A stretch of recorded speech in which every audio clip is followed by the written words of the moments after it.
Chapter 7. Roman's Empire. I've heard it said that revolutions don't start with a shout, but with a whisper. Very few people knew of Roman Abramovich's plan to buy Chelsea, and I first heard of it in a message on my mobile phone. Ellen and I were on holiday in America, and were lying by the pool of our Las Vegas hotel when I received an unexpected voicemail. It was Rio. "A Russian billionaire is buying Chelsea, mate. I'm telling you, this geezer is seriously rich and can afford any player in the world. There's going to be big changes. I hope you're up for a fight, because you're going to have one to stay in the team. Enjoy your holes." Cheers, mate. Rio can never resist a wind-up, and in this case, he had the chance of a lifetime. I wasn't sure what to make of it. There had been stories for months about different people investing in the club, but I'd never heard of Roman Abramovich. I wondered about it for a while, and then went for a swim. Probably just Rio having a laugh. 2 days later, we were in Los Angeles, and the story broke in England that Ken Bates had sold the club to a Russian oil tycoon. I called Dad and Kootner, but there was very little hard information and a lot of wild speculation. The only thing for certain was that the new owner of Chelsea was rich, very rich. Within days, we were linked with the biggest names in the world: Thierry Henry, Ronaldinho, Andrei Shevchenko, Ronaldo, and they were just the strikers. In midfield, we were supposed to be buying Emerson from Roma, Steven Gerrard from Liverpool, and David Beckham from Real Madrid. On top of that, Ranieri was to be replaced. I called a few people for news, and while everything I was being told sounded exciting for Chelsea, I wasn't sure what it meant for me. But I've never been scared of competition for places in the team, and never shirked a challenge. When I returned home, I found that the place was already bulging with new signings. Glenn Johnson, Adrian Mutu, Wayne Bridge, Damien Duff, Jeremy, Hernan Crespo, and Alexei Smirtin had joined, and there was no sign of it stopping there. I looked at the intake. 4 midfielders already in, plus Claude Makelele, Juan Sebastian Veron, and Joe Cole still to arrive. Only the 7 then. I thought about the situation and decided that I had 2 choices. I could leave Chelsea, or I could become a better footballer. I decided to become a better footballer. Mr. Abramovich arrived at Harlington a couple of days after we'd reported back for pre-season training. We got wind of the visit, and everyone was there early. Some of the younger players even washed their cars. There was a sense of nervousness around the place, and uncertainty about what was about to happen. The man we met, though, was warm and seemed as anxious as any of us about meeting for the first time. He didn't speak any English, but said hello politely to the players and staff. I watched him as he came towards me, and was slightly surprised by his appearance. I suppose you imagine rich and powerful people to be very imposing characters, but he seemed physically slight and quite shy. With him was Eugene Tenenbaum, who's his close friend and a director of the club, and a translator. Eugene speaks English as a first language, but is fluent in Russian, and has worked with Roman a long time. Ranieri was introducing everyone and trying to keep things as relaxed and casual as possible. When Mr. Abramovich came to shake my hand, he smiled. I smiled and said hello, as the manager told the new owner my name and position. As he listened, he looked directly at me, and very fleetingly, I caught sight of the determination in his gaze, which convinced me he wasn't here for a hobby. Mr. Abramovich conducts business to be successful. He doesn't like to lose. I also liked his style. He took one look at the rickety old setup of the training ground, with its partitioned changing rooms and grubby canteen, and pronounced it to be really shit. I don't know how to say that in Russian, but he was absolutely right. He immediately instructed a search for a new site and for a purpose-built complex to be constructed. I've been told he was in his helicopter helping to hunt for a suitable piece of land when they flew over Hyde Park. "What about there?" he's supposed to have asked. "You can't, sir. The Queen owns it." "Won't she sell?" The story has become a bit of an urban myth, but the sentiment is accurate enough. Mr. Abramovich will stop at almost nothing to get what he wants. There didn't seem to be any limit on the transfer budget, and by the time we lined up for the first Premiership game of the season at Anfield, there were 6 new faces in the squad, 5 of whom started the match. Everyone was feeling the pressure as we gathered in the Anfield tunnel. Ranieri didn't refer to the new owner in his team talk, his focus remaining on the players and the club. He was trying to take our minds off the fact that we were now regarded as the richest club in the world, and one which couldn't afford to fail. It was a tough game, though. Veron put us in the lead in the first half, and it looked for a long time that we would get the Abramovich revolution off to a winning start, as the whole of Planet Football waited to see what would happen. Then, disaster. Michael Owen equalised with a penalty, and the day was deflated, until, that is, Jimmy netted with 3 minutes left. We ran to celebrate with him, but the image which will live longest in my mind from that game was the one I saw later that evening on TV. The camera panned to the director's box after the second goal went in, and there was Roman Abramovich jumping out of his seat and exchanging high fives with the other club officials. I thought, he'll do for me. The second match of the campaign was just as memorable, though it was not for Chelsea.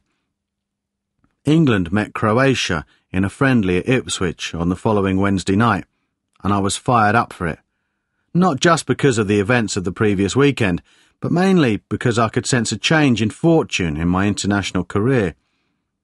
There had been a run of games over that summer, which included friendlies against South Africa in May, and then Serbia and Montenegro in June, followed by a Euro qualifier against Slovakia. Over that period, I'd managed to force my way into the reckoning with England, and in return, Eriksson had shown real confidence in me for the first time.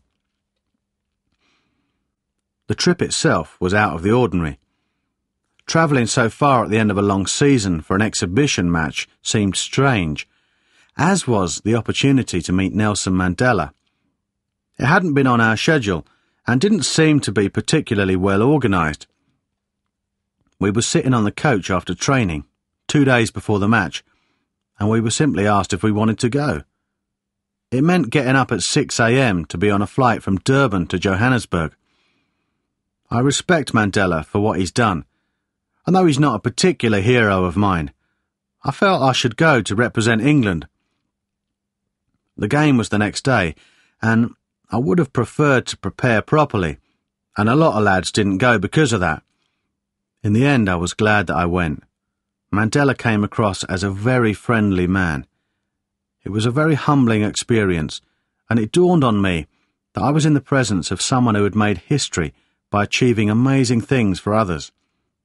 That's real celebrity. It was also quite an amusing occasion because Rio jumped to the front when we were being introduced, and in the photo I have, he's sitting beside Mandela holding his hand. Rio was so excited, just like the big kid he can be. As for the game against South Africa, I played the last half hour, made a goal, and generally did well, despite seeing a St George's flag in the stand with WHU, West Ham United, on it, and a fat geezer caning me when I was warming up. Greeted by Nelson Mandela, international statesman, one day, slagged off by an ignorant football fan the next. What a life. We won 2-1, and I realise now that my performance in South Africa was the turning point of my England career. The midfield four which had played in the World Cup the year before was still going strong, but the chance to prove myself came in the first match after the tournament. David Beckham had broken his arm and wasn't fit. and so I made my first start under Eriksson in the Serbia game. I played quite well, but knew it wasn't enough, and the question leading up to the Slovakia match in Middlesbrough was whether Jermaine Genius or I would replace Beckham in the team.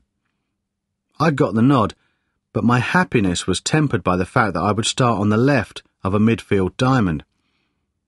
Anyone who plays on the left of midfield for England has to deal with the fact that no matter how well you play, you'll always be told that you're not the answer to the country's problems there. Despite what JT thought about my performances on the wing for Chelsea, I didn't really deserve the tag Giggsy. It was a big moment for me, starting a qualifying match. The manager had put his trust in me for an important game, and I appreciated the responsibility. I was prepared for it, and felt I was passing well in an open formation. Then we went a goal down. I walked from the pitch at half-time, dreading the prospect of losing, and everyone putting it down to the fact that Beckham didn't play and I did. Too much negative thinking. So I got my head down and spirits up and went out for the second half believing we would turn it round. Michael Owen scored twice, impressing on me what kind of player he is. Someone special, someone with the ability to score goals when they're needed most. Paul Scholes was another special talent. He was always the best trainer with England and one of the best players I've ever seen. He's razor sharp all of the time, passes the ball so quickly and accurately, and shoots with explosive power. In fact, he's possibly the best finisher in the business. As an attacking midfielder, I looked at him and wondered if I would ever get to that level. There was a period when he didn't score for England, and it was made into a big issue. But what people overlooked in that scenario was that you make a rod for your own back when you have a habit of getting goals from midfield. I've suffered from it as well. People begin to expect it from you, even though you don't get anywhere near the same number of opportunities as some strikers who might also be in a goal drought. I've been called ineffective because I didn't score in a particular match, which can be annoying since it ignores everything else I may have contributed. In the England setup, Scholesy was the forward point of the diamond, which had Nicky Butt at the base, and I remember while I was playing for the under-21s, Peter Taylor taking me aside for a chat. "I see you playing the holding role long-term, Frank," he said. "What are you talking about? I don't want to play there," I replied. "It goes against my instinct. I like to get forward and attack. It's the player I am." "No, I see you developing into a holding player and maybe going forward occasionally from deep.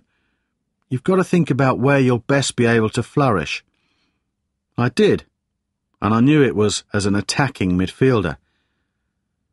Maybe Peter Taylor was looking at Scholesy and thought I didn't have much chance of unseating him in the senior team, and that changing tack was a better option for making the step up. But I had no interest in playing deep, and was determined to make myself into the player I'd always envisaged I could be. I had 3 years between my first and second caps, so I wasn't short of time to consider my options. Stevie Gerrard was relatively inexperienced then, but in my eyes had already made himself a first-choice pick for England. Beckham was captain and playing very well, and generally speaking, the lads who were in the team were the biggest obstacles to me getting a chance. I appreciated that they were the best we had, and to make an impact, I would have to prove myself to be better. That didn't put me off, though I was becoming more aware all the time that international football could be even more fickle than playing for your club. Playing for England can be the best thing in football, but it can also be the worst. There is little better feeling than representing your country and doing well. However, you're often pitted against smaller nations in potentially mundane games, and if you're not completely aware and sharp, then you can get punished. We often play teams we're expected to thrash, like Macedonia, Slovakia, or Liechtenstein, where you know very little about the opponents or the way they play. Technically, they're often much better than the public perception of them. I can understand the public expectation because of the players England have, But international football is not as simple as big team beats little team. The crowd is edgy at those games right from the start, urging you to get forward, score goals and play entertaining football. But the truth of the matter is that when you open yourself up naively like that, you can get picked off and concede goals. Examples of this type of scenario are the Macedonia game at home, when we drew 2-2, and then the Slovakia match at the Riverside. It annoys me when people say or write that England should be convincingly beating this team or that, because this ignores the reality of modern international football. I learned from playing under foreign coaches at Chelsea and playing with other internationals that you have to be sharper than your opponent. When I was at West Ham, I would probably have agreed with the bulldog gung-ho spirit of up and at 'em, but that attitude will only get you so far against most teams, and will see you torn apart by good ones, like Brazil or Argentina. You know what to expect of the big nations, but my point about the smaller ones is illustrated by the example of players who look very good with their international sides, but are less impressive when they join a Premiership club. That's because international football is slower and more technical by nature. You need to have the skill and the mentality to succeed in both. I felt much more confident around the England scene as a result of the games that summer, and by the time we got to the Croatia match, I was buzzing.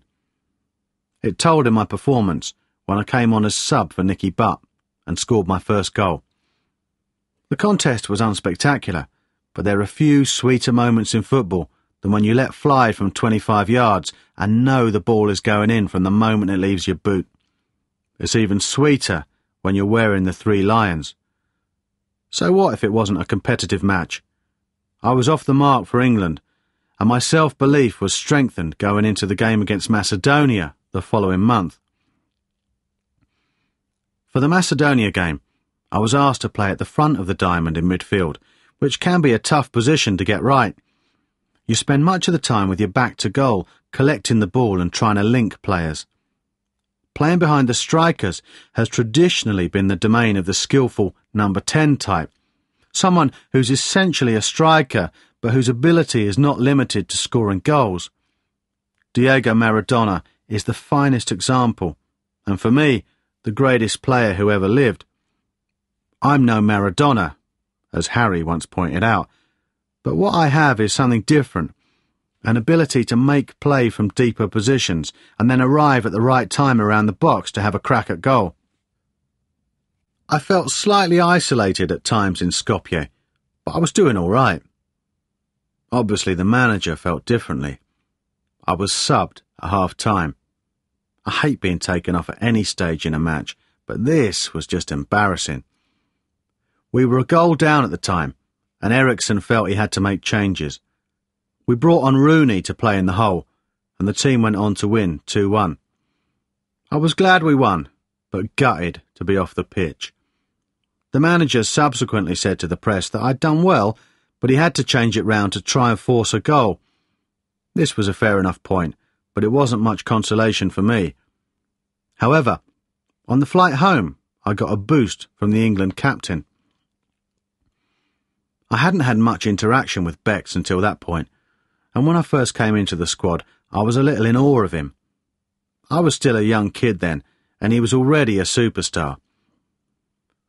This sense of distance between us lasted for quite some time. But while I was sitting on the plane poring over the details of the game in my head and working out where I'd gone right and wrong, Bex came and sat beside me. "You all right, Lamps?" he asked. "Yeah, okay. I'm pleased we won, but a bit pissed off to be pulled at half-time," I said. "I know what you mean. You shouldn't be too down, though, because you played well and you've been doing really well for England and Chelsea. People get dragged off much more easily in international football than at club level, and it happens. Don't get too down on yourself. Your moment will come." We chatted for a few minutes, but it wasn't so much what he said, but the fact he made the effort which encouraged me. He was kind and supportive, and I suppose playing the part of a good captain. It broke the ice between us, because he's quite a shy person, like myself, and ever since then we've got on very well, and I felt much more involved. I was pleased for the support and finally began to feel a part of the England setup, rather than just a body. I played in the victory over Liechtenstein 4 days later when, unsurprisingly, we got some stick for only winning 2-0. But on the next occasion I met up with the squad, I discovered what life with the national team was like when a firestorm breaks out off the pitch. It came like a bolt from the blue and had a significant impact. On the morning I was due to meet up with the players for the match against Turkey, news broke that Rio had missed a drugs test at Manchester United and had been kicked out of the squad. I had no prior warning from Rio or anyone else, not even a rumour that something was wrong. I arrived at the team hotel and found that a meeting of the players had been called to discuss the situation. The United lads were obviously much better informed than most of us, and Gary Neville was the most vociferous in his support of Rio, though the other United lads were very much behind him, backing up all that was said. The room was quiet, and everyone was tense. None of us had ever known anything like it, and while I would support Rio in every way possible, I genuinely didn't know what practical steps to take. Gary got on his feet and addressed the squad. "Here are the facts," he said.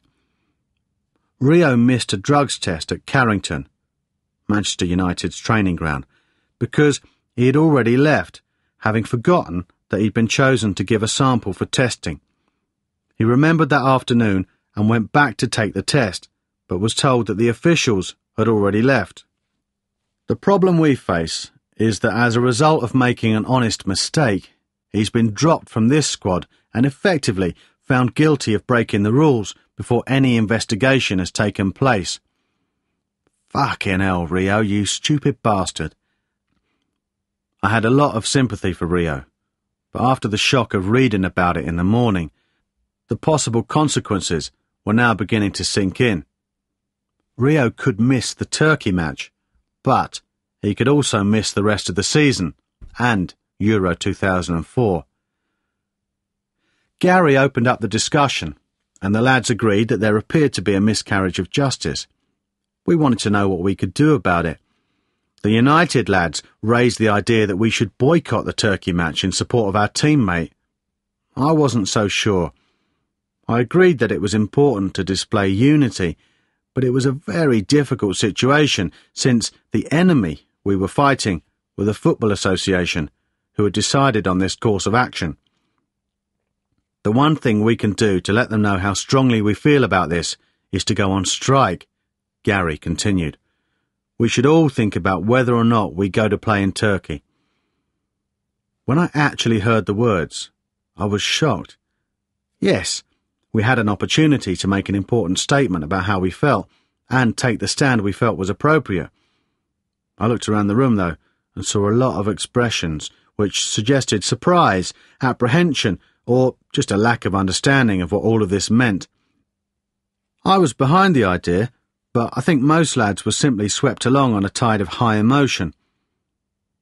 Gary had given a very passionate speech and had the support of the players in principle, but I'm not sure any of us had really considered the implications of following through with the threat. Nevertheless, the FA were made aware of developments and word came back that they were not prepared to negotiate. The delegation of 4, which makes up the Players' Committee, met with the Chief Executive of the FA, Mark Palios, and returned very angry. The official response was that if we went on strike, then they would pick another 20 players who were prepared to turn out against Turkey and scab on the rest of us. I didn't know Mark Palios very well, but he always struck me as quite an arrogant person. I would have hoped that someone in his position would have tried harder to relate to the players and understand where we were coming from. Surely that's one of the most important aspects of his job. Instead, he preferred to swan around giving it the big I am, which irked me and most of the lads. In fact, Mark Palios wasn't so very special. Not special at all. The chief executive didn't have to make himself out to be the most important person at the FA. He could have gone about his business quietly and efficiently and left the manager and the players to get on with team affairs. He should have stuck to his own area of responsibility. None of this helped the situation. Rio was out. End of story. Mr. Eriksson called the players together later the same day, having spoken with some of us already. He knew what was being considered, and to be fair, he found himself in an impossible situation. He had always been steadfastly behind his players, but on the other hand, he had to try and put across the view of his employers, the FA. "Look, I completely understand your point of view on this," he said, "and I think that you should support each other at all times. I admire that quality in you, and I know that the team and me as your manager benefits from this unity. I think that the stance you're taking is morally correct, but we have another problem, and that is that we have to play a very important game against Turkey. If we don't, then all of the hard work we've put in so far will be in danger, as will our chance to play at the European Championships. You must remember that is at stake, as well as what you're fighting for." At this point, a deadlock had been reached. Rio wasn't coming back into the squad, and when some of the players started to talk amongst themselves about what might happen next, there was a realisation of what the consequences could be. We'd been chosen to represent our country, to play for England in the match which would decide our fate in Euro 2004. And what about the fans, the ordinary people who supported us? We also had to consider the implications, both immediate and long-term, for all of us. By this time, the media were having a field day.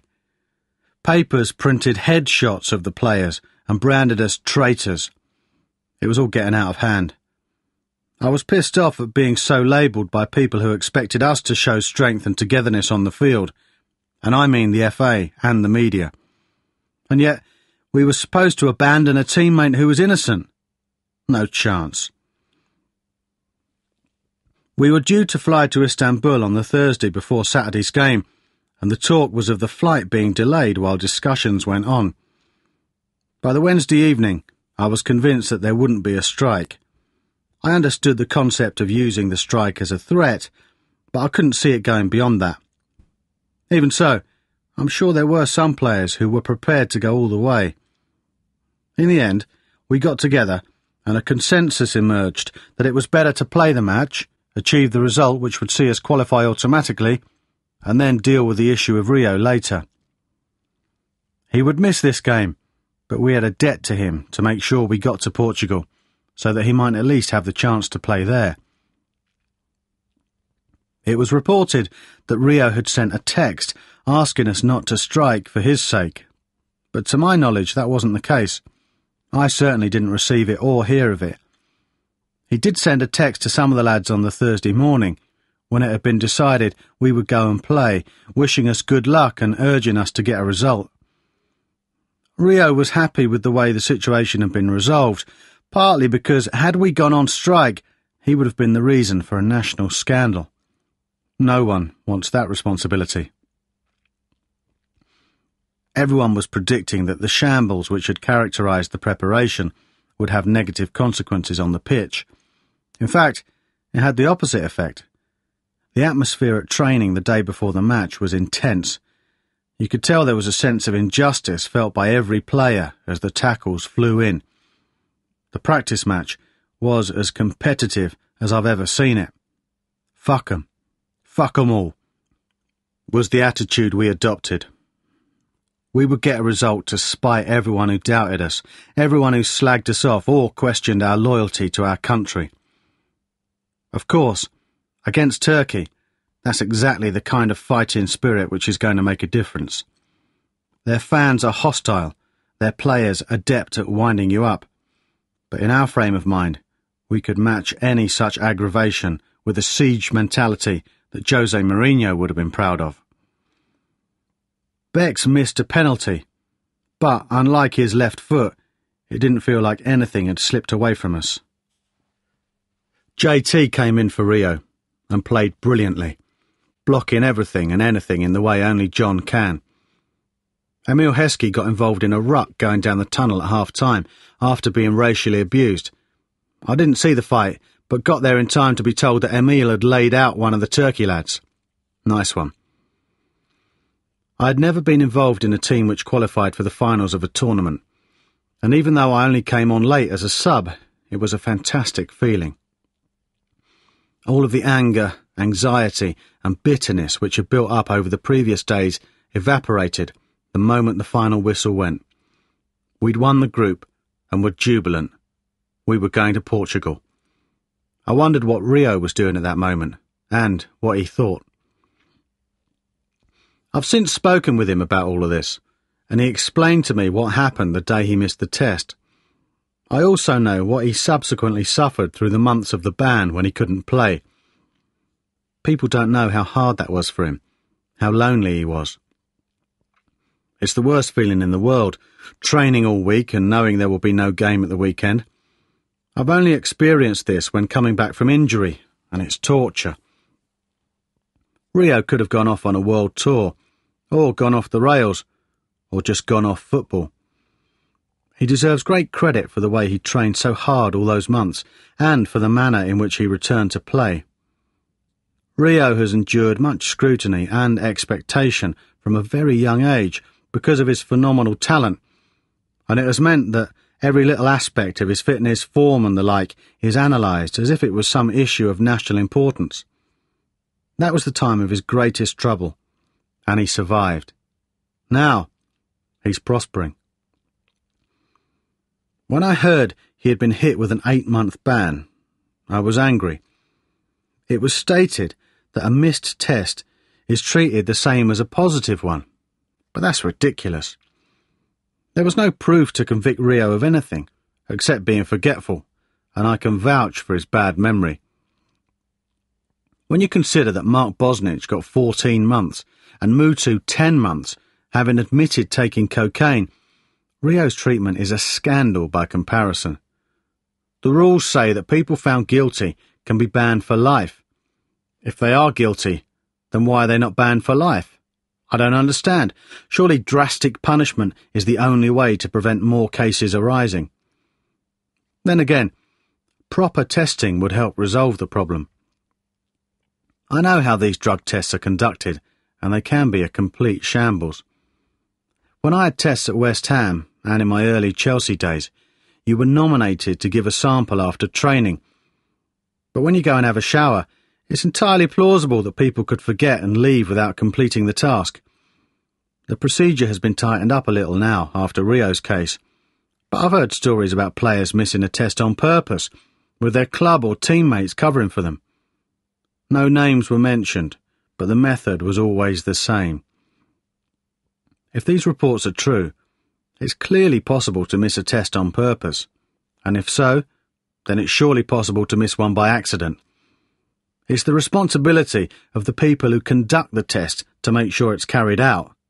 It's their job. Ours is to play football.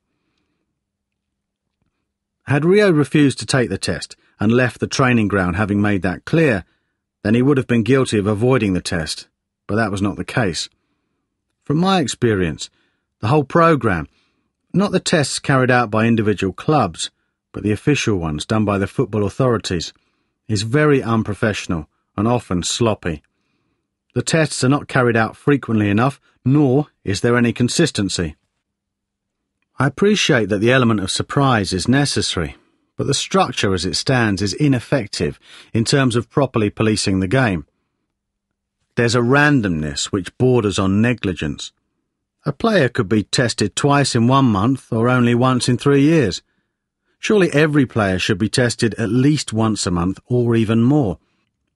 Also, the tests should be conducted with more regulation, such as, for example, a player being taken to a specific area after training and only being allowed to leave after the sample has been produced. I would happily be tested every week or every day if it meant reassuring people that football is clean. It would also help prevent stupid stories and gossip spreading about players taking drugs. One such episode involved me when some kid who played at Cardiff claimed that 5 Premiership players were using drugs. He predictably sold his story to a paper which printed the allegations without naming the players, despite also claiming to be a friend of those involved. After a couple of days, rumours were rife that I was one of the footballers accused. This guy claimed that he'd been on a night out with me and a few others and caught us doing drugs in the toilet. What utter bollocks. I rang one of the other players who was supposed to have been involved, and he told me that the guy making the accusations was someone Rio knew from way back and who tagged along on a couple of nights out with us. I vaguely remembered the geezer, but had never even spoken to him. What he'd alleged wasn't just scandalous. It was potentially very damaging and totally fabricated. Since then, there have been other rumours about me and other players doing drugs, but the truth is that people just make this stuff up to try and make money or make themselves look important. I was even told that some website claimed I was gay. Ellen will be shocked, not to mention Luna. It's not just the individuals peddling this crap who are to blame. There comes a time when we have to examine ourselves and a society that encourages people to manufacture malicious stories about footballers or anyone else in the public eye in order to make money. There was a case when Cristiano Ronaldo was accused of rape in a newspaper and interrogated by police, only for the story to be exposed as complete rubbish about a month later. An accusation of a sexual crime can be as damaging to someone's character as a conviction. Yet there was no evidence to suggest that in this case there'd been any wrongdoing whatsoever. Ronaldo has to live with that accusation for life. But what happened to the person who made up the story in the first place? Nothing, except receiving money for telling lies. Newspapers encourage this behaviour by offering money to people for kiss-and-tell stories, or even worse. I know that some stories published are true, but others are just plain lies. I've always taken a keen interest in the media and how it works in all aspects. As a footballer, though, you develop a thick skin about some of the things that are written.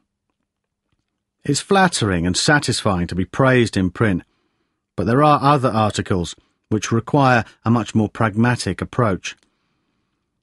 Personal criticism, team criticism, and general gossip written about the club and the manager are all things which you learn to live with and mostly ignore. Some players do this by just not reading the papers at all. It's fair to say that I'm the opposite. I regularly read a variety of newspapers, taking in what is of interest to me in both the front and back. At the start of the 2003-2004 season, it seemed that Chelsea and Mr. Abramovich were making an impressive takeover bid for column inches. Stories on transfers began to calm down to an average of around just 5 a day, and the focus had shifted to the manager. We were used to this coverage by that time, and Ranieri decided not to make a big deal of it. He made the odd joke in press conferences, but had ignored the speculation in dealing with the players. However, as the new season approached, more and more articles began to appear about the possibility of Sven-Göran Eriksson taking over at Chelsea. It was one story which refused to go away, and, generally speaking, that alone seemed to give it a measure of credibility. I spoke about it a bit with JT, Ida and Jody, but we were all long in the tooth enough to know that there was nothing we could do, so just had to get our heads down and get on with it. Things changed on the morning that pictures were published of Eriksson arriving at Mr. Abramovich's house with the well-known agent, Pini Zahavi. It had transpired that Zahavi had played a part in putting the Chelsea buyout deal together. He's also Rio's personal agent, hence the voicemail by the pool in Vegas. So now we knew there was substance to the Eriksson story. I arrived for training, wondering what to expect. Ranieri was already at Harlington and passed me at the entrance to the changing room. "Good morning, Frank." The greeting was very normal, though there was a slight quiver in his voice. I did my best to ignore it, but I could sense the strange atmosphere around the place. We tried to carry on with training in the normal fashion, and when it was concluded, Ranieri made sure that everyone would be upstairs for lunch after changing. I walked up the 4 flights of stairs with legs as heavy as if I'd completed a 10-mile run. Once we were all seated, Ranieri stood at the front of our tables, and there was a sudden and eerie silence. This was it. "I know what you're thinking," he began, "and I don't blame you, after what you will have seen and read. All that I can tell you is that I have spoken with the owner, and he has told me that I have a job here. He has told me that this is my team, and what he expects of me and you this season. I'm telling you that this is my job, and you're my team. Let's ignore the things on the outside and concentrate on what we know and who we know. We are Chelsea. You and me. All of us. Let's remember that and do our jobs." I was half tempted to clap him, but it didn't seem quite appropriate. They were brave words, words he would repeat throughout the season, not because he wanted to reassure us, but because he felt he had to. Even after Eriksson was forced to admit the fact of the meeting with Abramovich and reaffirm his commitment to the England job, it did not remove the axe which hovered above Ranieri's head. He was, as he would very succinctly put it later on, a dead man walking. I had a lot of sympathy for Ranieri because of what he had helped me achieve in terms of my game and my career. I knew that a new owner of any business will naturally want to install his own man to run that concern, but there was a bond between Ranieri and the players. I spoke to JT and Ida about it, and we agreed that we should continue to show the same loyalty to the manager that he had always shown us. Whenever we were asked in the media about Ranieri, we supported him and reiterated our feeling that he was the right man to manage Chelsea. It's what we believed in our hearts and minds, and I think that unity shone through that season. We qualified for the group stage of the Champions League with ease, but the experience had gone sour when we arrived in Prague to play Sparta in the opening match. The game itself was not the problem. It was what had happened well before kick-off in the team hotel. Ranieri announced the starting lineup, and to my amazement, John, Ida, and me were all on the bench. At first I thought there must have been a mistake, or maybe it was a joke. For one of us to have been dropped would have been disappointing. 2 would have been serious, but 3 was surely taking the piss. Our places were taken by the new boys, the children of the revolution, as it were. 7 in all, as the old guard gave way. I stormed out of the meeting room, closely followed by John and Ida. "Fuck this," I said. "I worked my arse off last season to get this club into the Champions League. We all did. And I'm sure as hell not going to park it on the bench while the newcomers get to play." I was livid, as angry as I've ever been about a team selection. I went to my room and telephoned Ellen. "I've been dropped, babe," I said, still seething. "What? I'm not kidding. I'm on the bench. And so are Ida and John." "Calm down, Frank. What's going on?"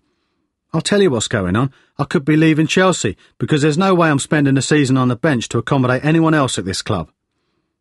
"Frank, calm down. Let's see what happens in the game, and we'll talk when you get home." She was right. I was too steamed up to see it. I went to Ida's room to try and find an answer, but the only one apparent was that the new players had been bought to replace us. "I wish the fucking revolution had never started," I said, exasperated. "I would happily take the old days now. At least we got a game," replied Ida. "Usually, when you put me together with my mates Ida and John, we'll share a joke and have a laugh, but that night the bench was more like hell on earth, full of despair and loathing. On the pitch, the team struggled, and I can't say I was disappointed. Ranieri told me to get stripped at the break, and I came on for the second half, as we went on to achieve a 1-0 victory. John and Ida remained on the bench. We still talk about that night, although it proved to be a one-off, not because any of us believe we have a divine right to be in the team, but because we'd all worked so hard to get the club to that level of competition that we thought we'd earned a chance to carry the team further. We didn't encounter the same trauma in domestic competition, where all of us played a major role in getting the team off to a good start in the Premiership, with 6 wins and 1 draw in our first 7 games. We then travelled to play a game in hand against Birmingham City, knowing that a win would take us to the top of the league. It ended in a draw, but, ironically, we still went ahead on goal difference despite the fact we hadn't actually scored that night. I went for a warm-down, feeling less elated than you might think, given that we were leading the title race. I felt worse when I read Ranieri's feelings on the achievement. "Top of the league is not important," he told the papers. "Maybe we can be a little bit pleased, but not much." It was typical Claudio, failing to accentuate the positive and praising performance rather than what was gleaned from it. That was his way, and we were used to it. But once again, I wondered if this was the right way to go about winning a league title. We played Arsenal the following weekend, and while the lads were up for it, the result went against us. Again. We'd enjoyed our lofty status for a whole 4 days, and would not get to know the feeling again, as Arsene Wenger's side embarked upon one of the most amazing feats in English football history, in claiming the title without losing a match. We never gave up on the Premiership, though, and had other irons in the fire. Peter Kenyon had been poached from Manchester United to become chief executive, and immediately warned us that we were expected to win at least 1 trophy. So far, we were going well in 2, with the FA Cup still to come. The Champions League was becoming something of an adventure for us.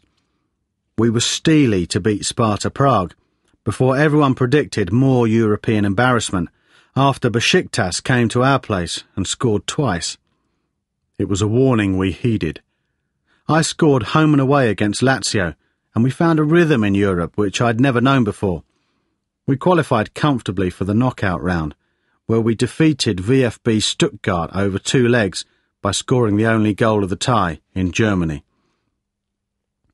When we were on the pitch, I could look around me and feel a genuine sense of optimism about the team. We had quality in every position, and were delivering a level of consistency in results which we hadn't managed in my time at the club. Franco Zola was a joy to play with, and we had a few big characters in the team who knew what it took to win major trophies. My only worry was that I remained to be convinced that we would. A lot of players had arrived, and some had fitted in better than others, but there still seemed to me to be a disparity about the squad which somehow didn't suggest that we could achieve something special. Chelsea had a reputation for recruiting players who were individual talents rather than building a cohesive team. Some people will blame the manager for that, but I honestly don't think he was solely responsible. You can only sign the people you think will benefit the club as a whole, and some of the players who arrived were only interested in themselves once they got there. For all that, we were more together than I'd ever known, and when we discovered we would play Arsenal in the quarter-final of the Champions League, the whole country went mad. They were, of course, still unbeaten, and in fact had eliminated us from the FA Cup as well as inflicting another league defeat at the Bridge 3 weeks before we were due to meet in Europe. It was billed as the Battle of Britain in the media, and to us it was a contest we desperately wanted to win, for ourselves, for the manager, and for Chelsea. Britain could wait. This was about pride and the chance to get to a European Cup semi-final for the first time in our history. It was also becoming a bit of a crusade on our behalf for Ranieri. Speculation about his position had intensified, regardless of results, and I could see it beginning to have an effect on his demeanour. I wasn't surprised. Given the immense pressure he'd been under, it would have been hard for anyone to remain unchanged. Throughout that season, he had periodically repeated his speech about his commitment to the job. When he sensed we needed reassurance, he would kick in with a pledge that he was here to stay. He wasn't the only one under pressure, but he always accepted responsibility for what happened on the pitch. It seemed that ever since Roman Abramovich committed his first million to the club, we had spent each day under the public microscope. Everything had been questioned, from our ability to what we earned, from our character to the record of our manager. We'd answered some of the questions, but now we had the chance to silence everyone, a chance to beat the Invincibles. The players were as pumped up as the fans for the match, and Ranieri was as determined as any of us. Predictable stories of win or you're out had appeared in the build-up, and while he didn't feel the need to deny them, something fundamental shifted in his resistance. It was barely evident, but certainly detectable. Not so much what he said, as the way he said it. His mood and the vibe about what was going on changed. He hadn't surrendered, no way, but he was more resigned than ever to the fact that every game in which he was in charge of Chelsea was one closer to the day he would leave. I asked Ida and JT if they were sensing the same thing, and we knew then that this would be our last big push for Claudio Ranieri. The bridge was alight with excitement as we kicked off against Arsenal, but we couldn't deliver the victory we and the fans craved. Ida put us ahead, but the lead didn't last long when Robert Pires equalised. To add insult, Marcel was sent off in the closing minutes and suspended for the return leg. It was hardly a disaster, but everyone outside of our team seemed to think that victory was now a formality for Arsenal at Highbury. Given how they'd been playing, I suppose that was an easy conclusion to draw. Mr. Abramovich paid his now customary visit to the dressing room after the game. He was very upbeat, told everyone how well they'd played, and that he knew we would do well in the second leg. I was grateful for his enthusiasm. We then thrashed Wolves and had a morale-boosting win over Spurs before the return Arsenal game, and when the day of reckoning arrived, we were more than ready. Ranieri addressed us with an unprecedented degree of passion. He emphasised what we might achieve if we could put Arsenal out of the competition, that we had a chance to make history, a chance that doesn't come along too often. His Roman ancestors would have been proud of him because we walked into that arena like gladiators prepared to fight to the death. It was just as well, since the tempo of the match would have caused some people to drop. It was as fierce a battle as I had known, though we held our own in midfield and were a bit unlucky when Jose Antonio Reyes gave them the lead.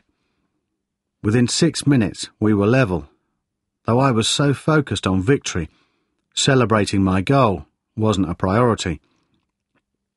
Extra time seemed a certainty, but the manager had come to the touchline and urged us to double up on the flanks and get in behind them. Arsenal had a habit of allowing their fullbacks freedom to get forward, and we had discussed negating that with runs of our own. With 3 minutes left, Wayne Bridge found himself running diagonally at the Arsenal goal. I was following on behind, hoping for a cutback. He left Laurent behind and ran towards the box. I could see a couple of blue shirts arriving in front of me. "Pass it, Bridgie, pass it!" He didn't pass, nor did he cut it back to the edge of the area. He just drove it into the net, all on his own. Bridgie, you beauty. We went wild, piled on top of each other, with our new hot shot at the centre of it. When I looked round, I saw the coaching staff embracing each other. We didn't have to wait too long to do the same.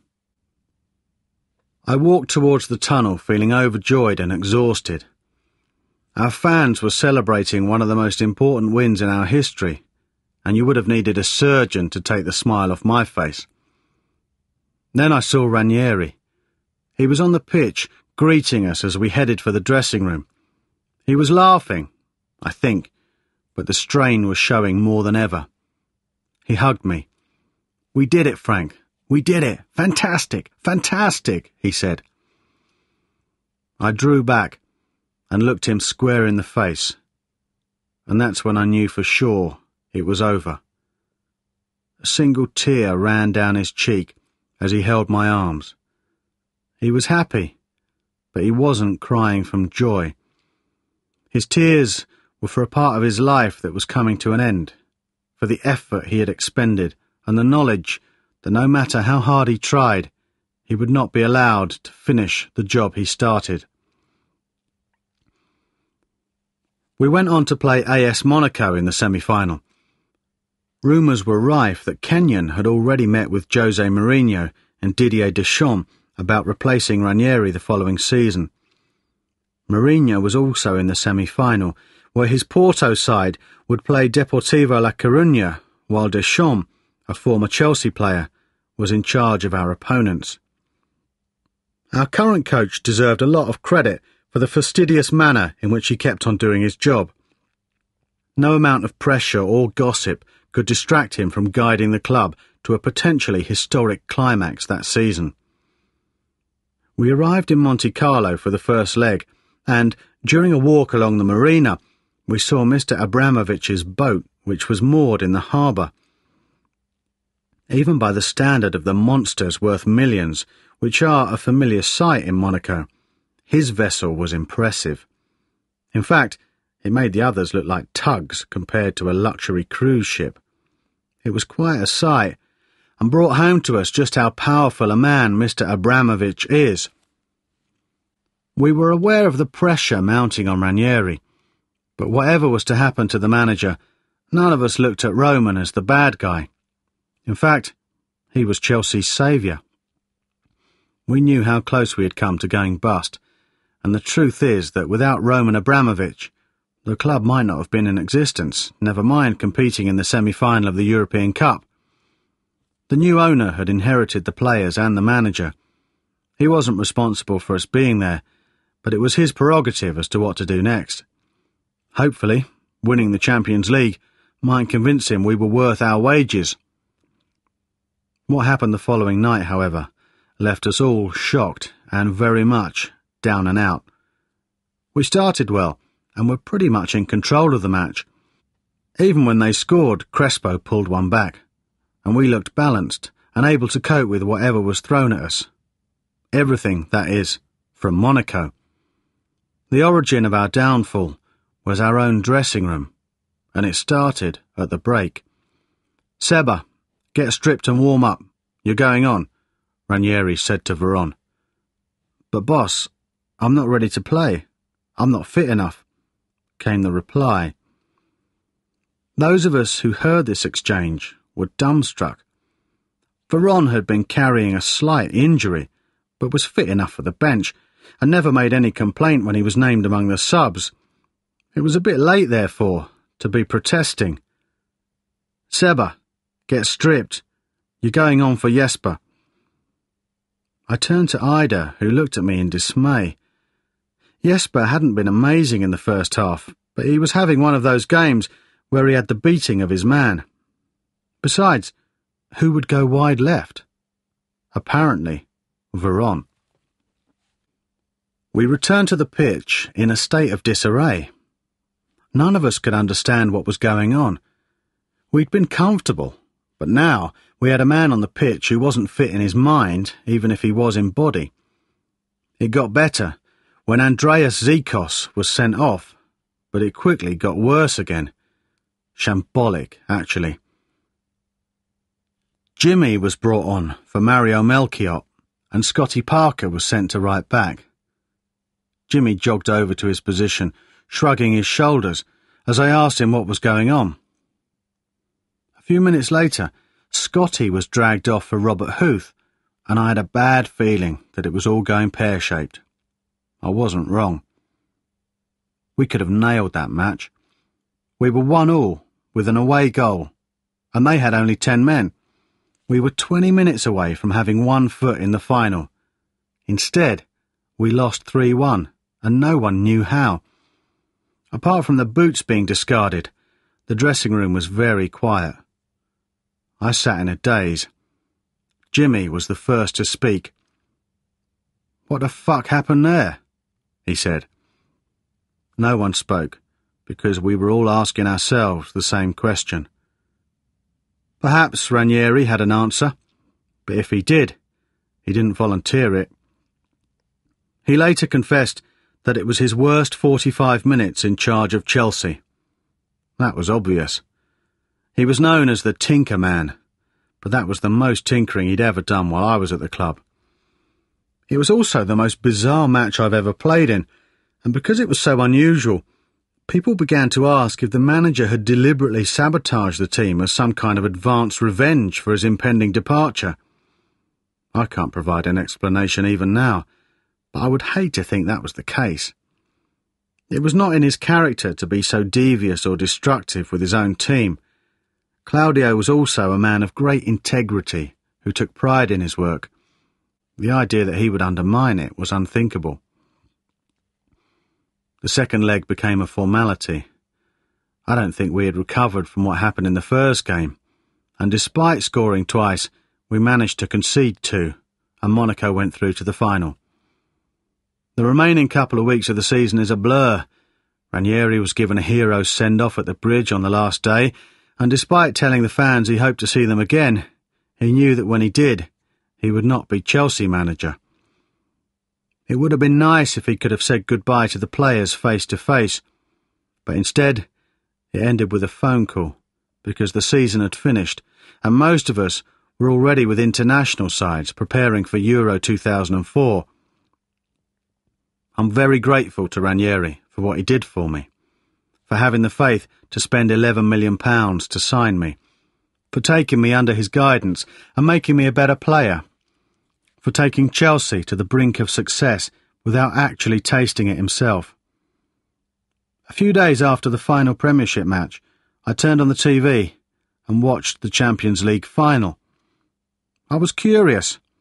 I'm sure that we would have won it that year had we beaten Monaco, but I was impressed with the way Porto destroyed the team which put us out.